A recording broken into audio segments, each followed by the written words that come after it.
Okay, now cash book, पूरा focus cash book पे, जब तक कैश बुक नहीं हो जाता।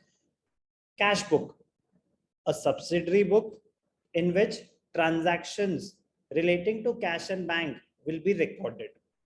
Cash receipts, cash payments, bank receipts, bank payments. It is also a book of prime entry because recording हो रही है यहाँ पे, primary entry in which cash and bank transactions are recorded in a chronological order, but सिर्फ और सिर्फ cash and bank transactions. Receipts, अब cash अगर नेचर की बात करें तो ट्रेडिशनल अप्रोच के हिसाब से क्या होता है कैश का नेचर? कैश का नेचर रियल अकाउंट, तो debit what comes in, credit what goes out. तो डेबिट साइड पे आते हैं receipts, debit what comes in, credit what goes out. अगर मॉडर्न अप्रोच की बात करें तो एसेट्स हैं, increases in assets are debited, decreases in assets are credited. तो बिजनेस में कैश या बैंक में पैसे आएंगे तो increase in asset debited, business से कैश जाएगा या बैंक से पैसे जाएंगे तो decrease in asset credited. Receipts and payment, receipts are recorded on the debit side, payments are recorded on the credit side. Cash transactions are recorded in the cash column and bank transactions are recorded in the bank column. जैसे ledger में date, particulars, folio and amount, फिर date, particulars, folio and amount.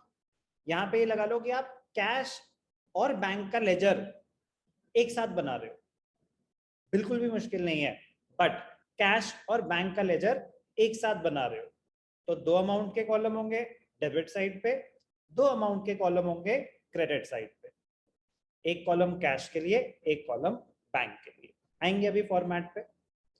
Cash transactions are recorded in the cash column, bank transactions are recorded in the bank column. It is balanced by deducting the total payments from the total receipts. तो balance जैसे हम laser का निकालते हैं, ये assets हैं, cash का तो डेबिट बैलेंस ही होगा, बैंक का क्रेडिट बैलेंस भी हो सकता है, बैंक का ओवरड्राफ्ट भी हो सकता है। तो वो हम देखेंगे कि अगर डेबिट्स ज्यादा है तो डेबिट बैलेंस होगा, क्रेडिट्स ज्यादा है तो क्रेडिट बैलेंस होगा। जैसे हम बैलेंसिंग करते हैं लेजर में, एग्जैक्टली सेम तरीके से बैलेंसिंग होगी कैश बुक में। What are the features? Only cash and bank transactions are recorded. Cash receipts and checks deposited are recorded on the debit side. पैसा आ रहा है debit side, payments on the credit side. It records only one aspect of the transaction, that is cash. One aspect. जैसे for example, salaries paid. तो salaries to cash, उसको सिर्फ cash से मतलब है, cash आ रहा है या cash जा रहा है। cash जा रहा है तो क्रेडिट साइड पे दिखाओ। Good sold, cash to sales, cash आ रहा है या जा रहा है, कैश आ रहा है तो डेबिट साइड पे दिखाओ, उसको सिर्फ और सिर्फ कैश से मतलब है और बैंक से मतलब है, दूसरे एस्पेक्ट से नहीं। कह रहे वो तो रिकॉर्ड हो गई ट्रांजैक्शन, उसका लेजर देखेंगे कि सैलरीज का दिखाना तो लेजर में दिखाएंगे उसको। बहुत इंपॉर्टेंट पॉइंट, जब आप कैश बुक बना रहे हो तो सारी की सारी ट्रांजैक्शंस कैश और बैंक से रिलेटेड वहां पे आ जाएंगी, इनफ्लोज भी और आउटफ्लोज भी, और आप बैलेंस भी निकाल पाओगे।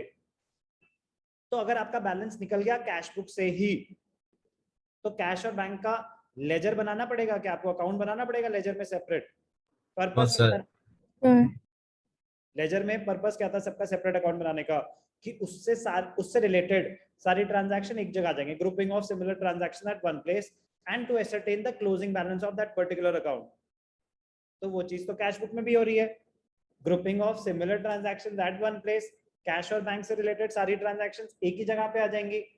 तो हमें उसका अकाउंट नहीं बनाना पड़ेगा क्योंकि उसका बैलेंस तो वहीं पे आ गया। ये बहुत बड़ी एडवांटेज होती है।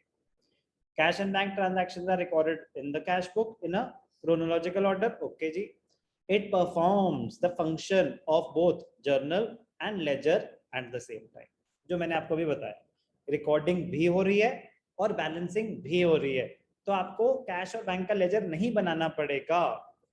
तो it performs the function of both journal and ledger at the same time.